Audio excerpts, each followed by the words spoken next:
Oh, you got her, dude. She's down. Let's go. Dude, I just shot a deer of a lifetime.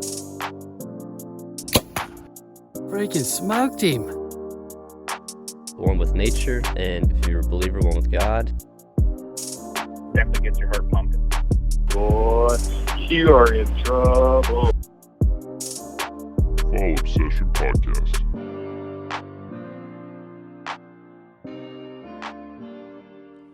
All right, everybody, welcome back to another Fall Obsession Podcast episode. Our Fall Obsession Podcast is driven by the fine folks over at Ridge Rock Hunt Company, and I will talk more about them later on at the close of our episode.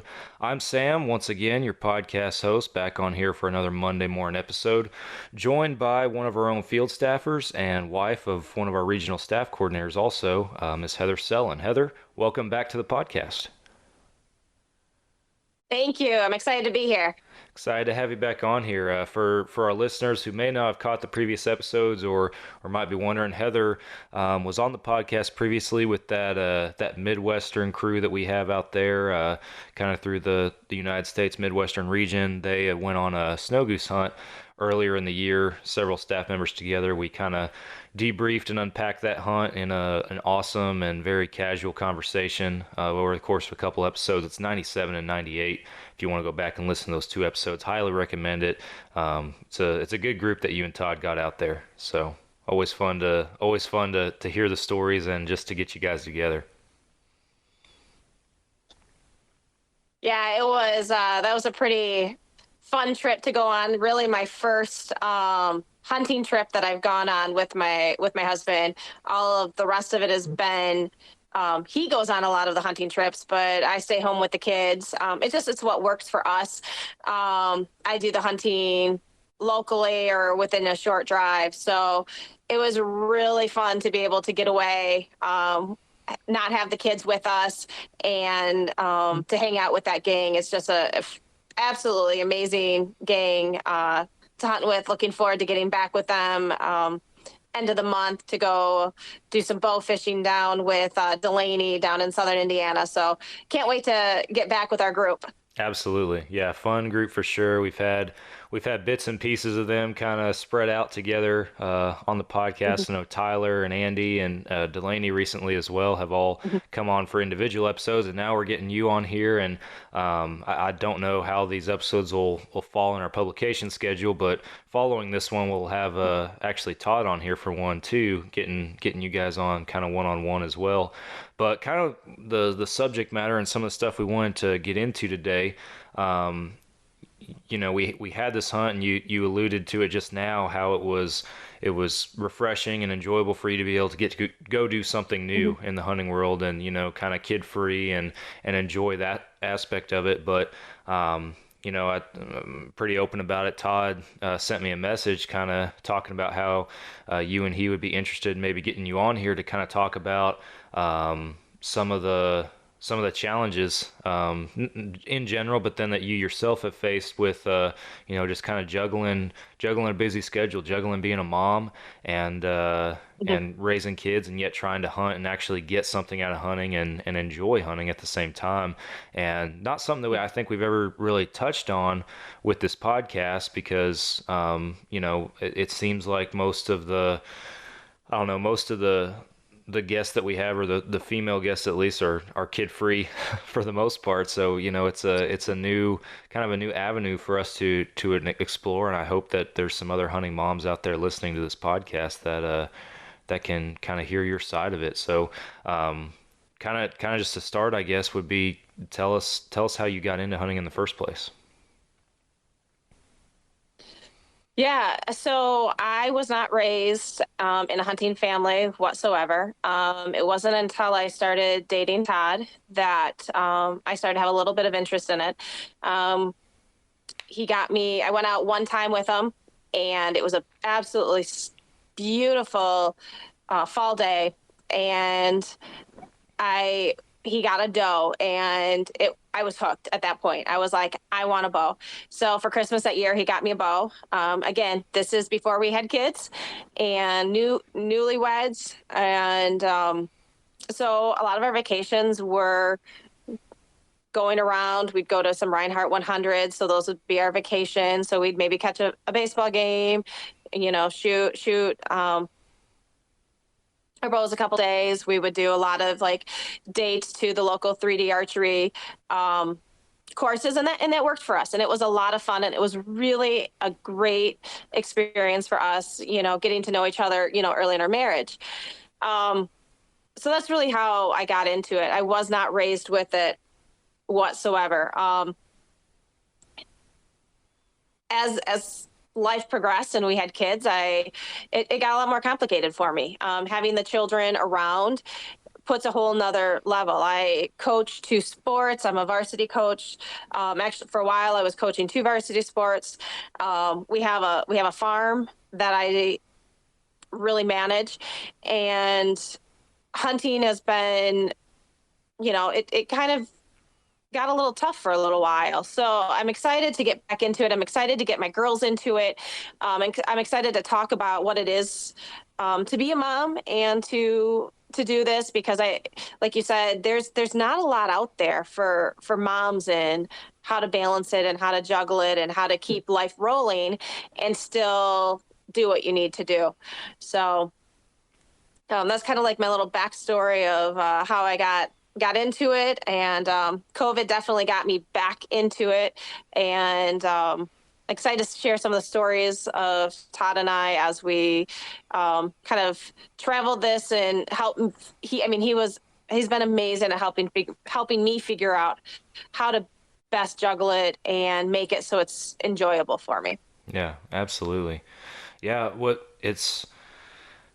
I don't know. It's so interesting because we've talked to so many guests that have been either on the air or off the air, whatever it might be, but they've alluded to how much COVID has actually increased their hunting opportunities. Which I mean, say what you want about the state of things and how things have been for the past couple of years, but for a lot of people, it's opened new doors and new opportunities to get outside and get in the woods, which is pretty awesome to see. So tell us a little bit about kind of how that transition happened during that time frame, and how you have learned to manage it, because you've already said, your mom, you have two daughters, you have a farm, and then I don't know if we've even mentioned it yet, but aside from coaching, you're also a teacher, I believe, you and Todd both. So Yep. I mean, that in and of itself is a busy schedule. How have y'all learned to so passionately bring hunting into your lifestyle? I think going back to when we first had the kids, Todd and I were talking about it actually last night. And I said, when we first had the kids and I was into hunting, I would come in from a time out hunting, and he would just bombard me with questions. And I'm already tired. I'm already run down.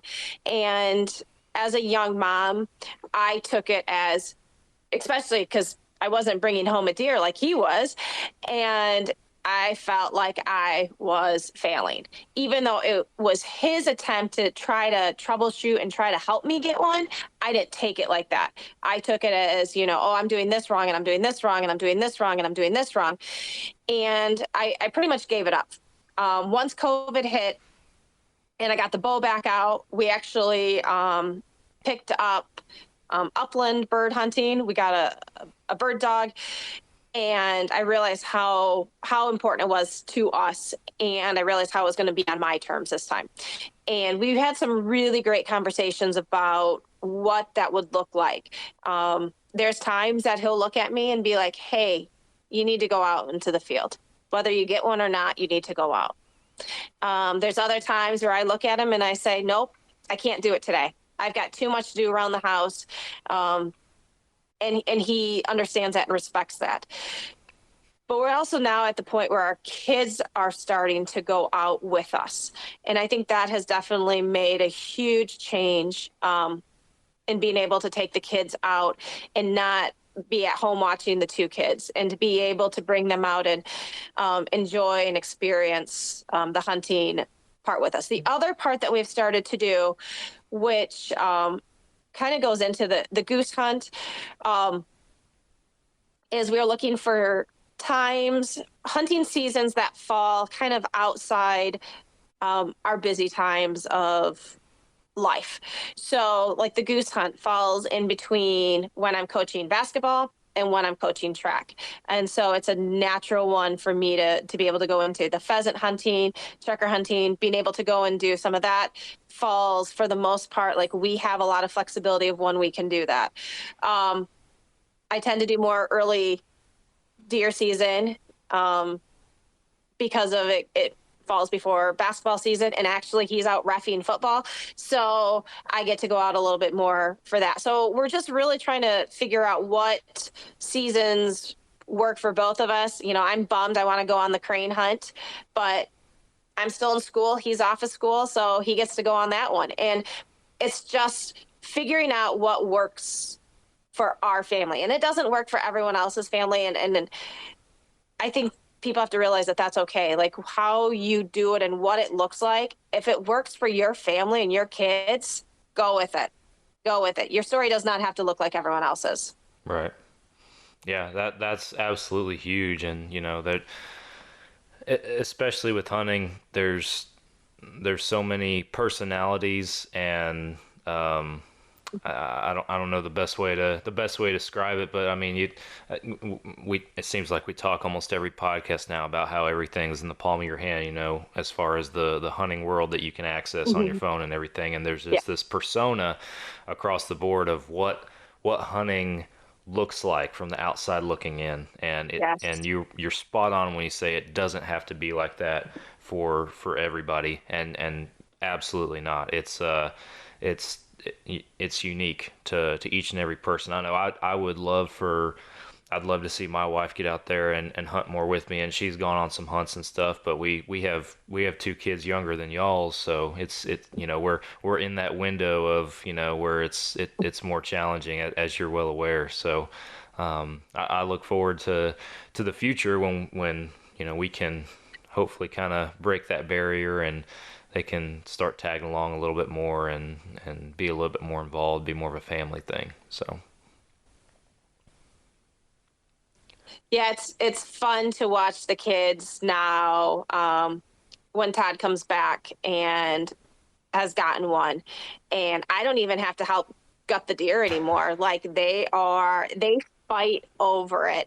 And Tyler wants to be a vet, so she's going through and she's naming all the parts and identifying everything. And to watch that for me as a mom, and watch the bond that has developed between my husband and his two girls, I think is so powerful. It's more important than any size antler that he could bring home, is to watch that bond of like my husband teaching the kids about the outdoors, and being able to witness it. And I mean, I'm part of it too, but there's just something special about watching it with a dad and his daughters. You know, and we were in that point where you're at with with your kids. It was more important for us. I mean, we eat a lot of venison. That is the staple of the meat that we eat. And it was more important for us to have, and you said we are crazy busy. It was more important for us to have that venison in the freezer than to necessarily have both of us out there hunting. And I knew that Todd was going to get it down. He was going to get the deer down quicker, and more often than I was. And so to be able to say to him, nope, I need you to go out, because guess what? We have one deer in the freezer right now. We need more. That's how we rolled for a few years.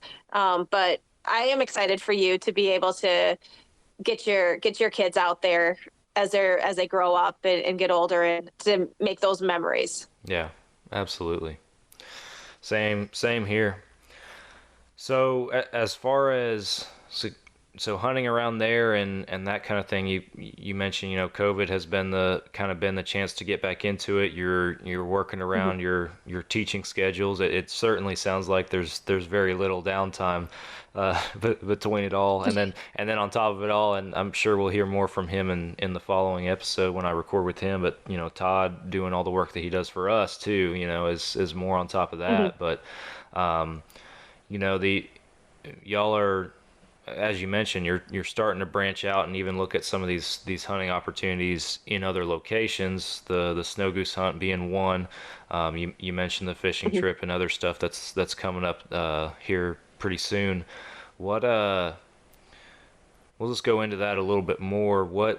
How does that add to the experience, or different than? And I say that in that, hunting around your farm in y'all's neck of the woods, that's what you've known, that's what you've been comfortable with. Speaking as somebody who still primarily hunts close to home, but used to only hunt close to home, it's intimidating to branch out and do something like that the first couple times. What has that done for you or for him, y'all, as a hunting family? The confidence. I mean, I was nervous going into the goose hunt, without question. I was very nervous going into the goose hunt. I mean, I'm much more confident and comfortable with my bow than I am with a gun, although I've become much more comfortable with it. But it's still, the bow is where I am the happiest. And so to be able to go and join a group, and I didn't know them. Like, I didn't know Andy. I didn't know Tyler. I didn't know Delaney. I knew my husband, and I know how intense he can get with hunting, but I also knew he was out of his comfort zone.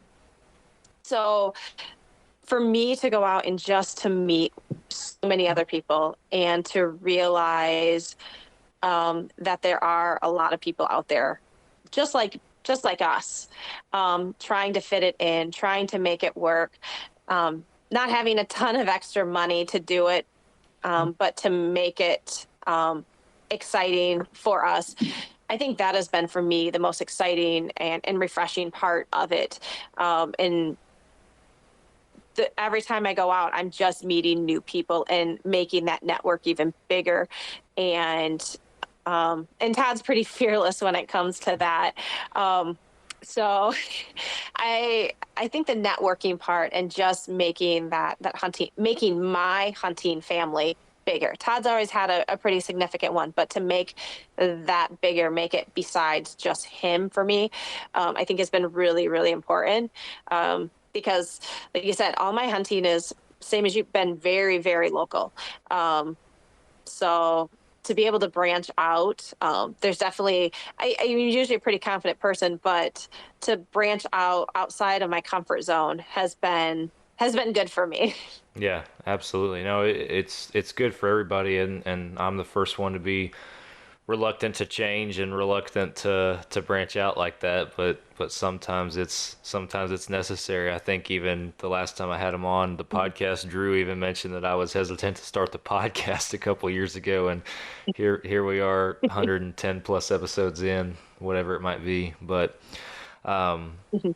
so, and we might have already kind of touched on a little bit, but before we get into more just some advice for others, you and Todd, you kind of gave us the timeline how y'all started hunting together, and it was strong, it was fun, and then when kids came into the scene, it became harder, and because it was harder, it wasn't as fun, and then when COVID hit, of course, kids are getting older, you were able to kind of make it more fun again.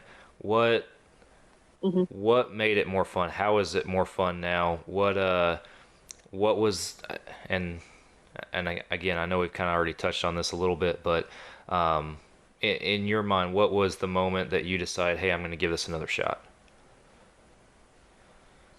I think when I finally gave myself the grace to realize that my story didn't have to look like everything else I saw on social media.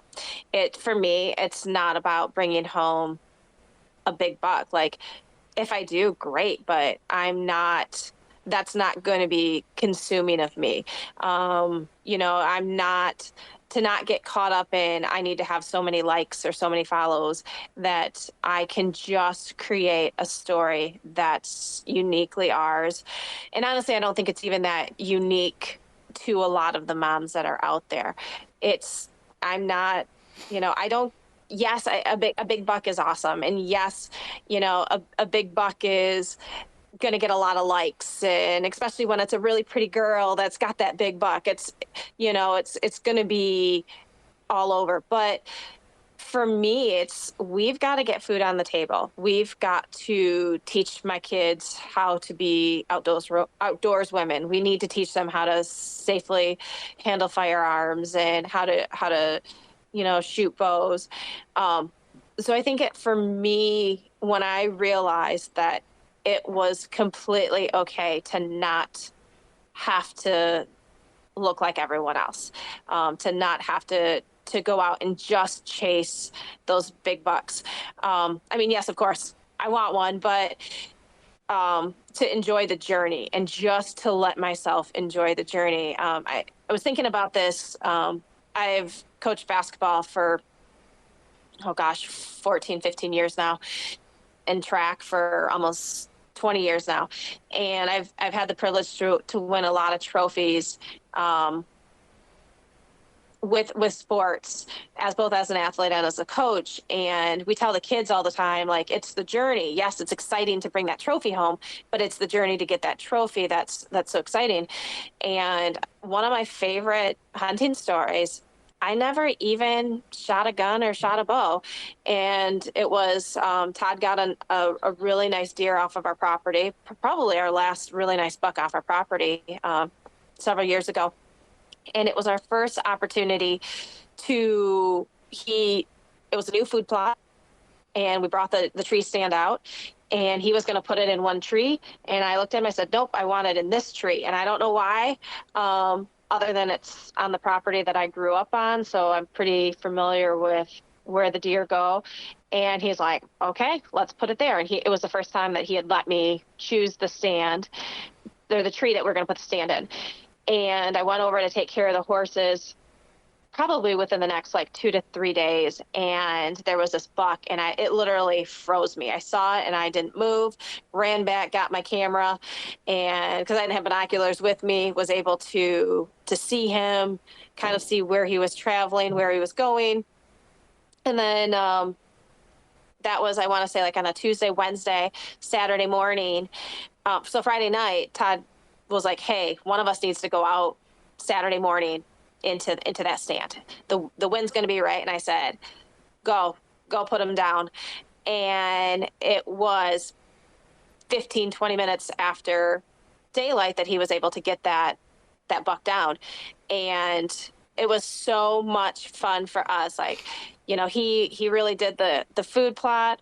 I did the stand. I was able to pattern him leading into it, and everything that I had told him was, what was exactly how he showed up, and he was able to put it down. And for me, that is one of my favorite stories, because we were able to do that together as a couple. Yeah, it was a nice buck, not an overly huge buck, not one that's going to win any kind of award or any kind of, like, you wouldn't get measurements on it. But to us, that one hangs in our living room and is a very important one to us, because it was our buck that we got together. And like I said, I never even shot a gun or shot a bow. But that, he gives me just as much credit for that buck as I give to him for putting it down. That's awesome. Very, very cool. So I know we're approaching kind of our time limit for today, but to kind of summarize, in the form of some advice, what advice do you have for other moms out there, other women that might be in a similar boat, a similar phase in life as you yourself, but yet they see their husband or another family member, or they're interested in hunting and that kind of thing? What advice do you have for them if they're trying to find the time? my best advice is to take a look at your own schedule and see when you have some time where you can fit some of it in. And it may be 15 minutes, it may be an hour. Um, for us, a lot of it is in the summer, whether we get some extra fishing in or we hit the 3D archery trails. That works for us. And then not to hold yourself to any of the industry standards of you've got to get this massive buck. It's okay if you go out and you don't get anything. Just going out there into the woods is so important for our mental health. It's so important as we model for our kids that not every time you don't get one every time you go out. Although my children seem to think my husband's going to get one every single time, and they give it to him harder when he comes home empty-handed. But I think they're brutal. They're brutal to poor Todd. But I think it's important that they just enjoy getting outside, whether it's fishing, whether it's shooting their bow, whether it's, you know, taking photographs. But find what is relaxing to them, find what's enjoyable to them, and then start with that. And then, fit it into your schedule. And from there, be able to branch back out. For me, it was, I got my bow back in my hand and I realized, yep, this is something I'm interested in doing. And then I was able to find a pheasant hunt for Todd's birthday in February. And we went to a preserve and we got done with that. And we looked at each other and said, yep, we need to do more of this. And it works. It works for us. And I just hope other moms can find what works for them, and enjoy it. Don't let it be. If it's too much of a stress, you need to stop. You need to find something else. It does not need to be stressful. Absolutely. Very, very well said. Well, Heather, is there anything else that we could hit or cover that you'd like to add on top of our conversation before we head toward closing? No, I think we covered a lot. I'm excited for this next upcoming bow season because both my oldest is taking hunter safety, so we're gonna get her out there for the first time. So we're excited about that new chapter in our lives. I think this is going to be as we've evolved as parents and hunters. This is a whole new chapter for us. Todd didn't get into it till he was in his teens. I didn't get into it until I was in my 20s. So to have a child, she'll just turn 12 when hunting season starts here in Michigan. So to have her go out and to be part of it, and legitly be looking for a deer for her is something I'm really excited about. That's gonna be awesome. I've heard so many parents say, once your kid starts hunting, it's just as rewarding, if not more rewarding, to watch them succeed or watch the passion develop in them than any hunt that you could go on. And I look forward to here in just a couple years being able to start to experience that myself. And it sounds like, obviously you guys are right at the verge of being in it, all that. So that's awesome. So yeah, we got a glimpse of it a couple weeks ago when we went, or I think it was 2 weeks ago when we went on the we finally took our youngest on her first charter fishing trip. We weren't sure how. Our Piper is very sassy and can be handsful, and she does everything she can to stay stride by stride with Big Sister. And she thinks she's like as good as Big Sister in every area. So we were a little nervous to take her out on the boat, but she did fantastic. So I'm excited to also get her out a little bit. Obviously, she's only 7, so she's got a little ways to go. But no, it's unreal to watch them. When I saw Tala actually got the biggest fish on the trip. She got a almost 5-pound walleye. And we've also learned that we've maybe created a little bit of monsters with them because they'll trash talk and compete with the best of us. And I guess when you have two parents who were college athletes, that's going to come with a little bit of the territory. But no, just watching, that was just such a glimpse of it, to watch her pull in that walleye, and the light and the fire and excitement that she had. I mean, it was absolutely amazing. And so I can't wait till she gets her first deer, no matter what it is, to see how excited she's going to be, and then to watch her be able to, because she's going to be able to, not only put that deer on the ground, but be able to gut it and work on the processing piece of it. That she's got to learn that a little bit more. But I mean, she's going to be able to take this deer from, field to table herself. And I'm just so proud of that she's going to be able to do that. That's awesome. Very, very, very cool, and I'm excited to get to see it too from our perspective, because I know that you guys will, y'all are very passionate about sharing your adventures and sharing content to the Fall Obsession family as well. So it's from as much as we can, it's going to be cool to experience it with y'all and watch that happen. I'm looking forward to it. So, well, to kind of wrap it up, and I know I mentioned when we had those podcasts I talked about at the very beginning, the last time you were on here with the Midwestern crew, normally whenever we have somebody on the podcast for the first time, we have a couple questions we like to ask them before we wrap it up. I wasn't going to do it with that crew because knowing that crew, it would never end. It'd be a 5-hour podcast episode. But and for all I know, you might have already even talked about or mentioned it. But just real quick, what's your favorite hunting memory? And tell us a little bit about it. Besides the one I shared with my husband, hands down, that goose hunt in Missouri. Awesome. That was an epic trip. I mean, any trip that Andy's on is gonna be fantastic. I mean, he's awesome. And there's no person that's gonna make you feel like family more. Tyler, Delaney, are just absolutely amazing. So I'm really, really, really excited to get back with them and to create more memories of those trips, because that goose hunt, I cannot wait to next March. That's I am awesome. so excited to do that again. So hands down, our Missouri goose hunt with the Midwest crew. That's awesome to hear, for sure. And again, for our listeners, that's 97 and 98 on our podcast episodes. You can go back and listen to those.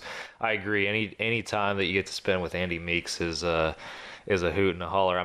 He's actually in Texas right now, and I'm actually going to go have dinner with him tonight. So I'm super, super excited to get to hang out with Andy tonight. So hadn't gotten to do that in a couple of years. But Oh, I'm jealous, and you're going to have a lot of laughs. oh yeah, it's going to be a very good time for sure.